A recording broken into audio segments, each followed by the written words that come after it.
খোকা, তুই সাত সকালে ব্যাগ গুছিয়ে কোথায় যাচ্ছিস? আরে মা, আমরা আর এই বাড়িতে থাকবো না, আমি শ্বশুর বাড়িতে চলে যাচ্ছি। আজ থেকে তোমার বৌমা আর আমি শ্বশুর বাড়িতেই থাকবো।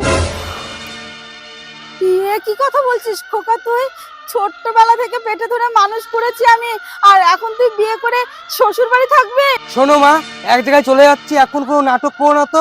এই চলো। খোকা, যাস না আমাকে ছেড়ে বৌমা। আগে আয় আয়, বেরো এই বাড়ি থেকে। আজকে 6 মাস হয়ে গেল আমার বাবার ঘাড়ের উপরে বসে বসে খাচ্ছিস। যেদিনকে কামাই করতে পারবি সেদিনকেই আমাকে নিতে আসবি। আরে শুনুন দা, তুমিও তো আমার মায়ের ঘাড়ের উপরে বসে বসে এতটা বছর খেলে, আমি কি কিছু তোমাকে বলেছি? আমি অত শত জানি না। যেদিনকে তুমি টাকা ইনকাম করতে পারবে সেদিনই তোমার ওই মুখটা আমাকে দেখাবে, তার আগে নয়।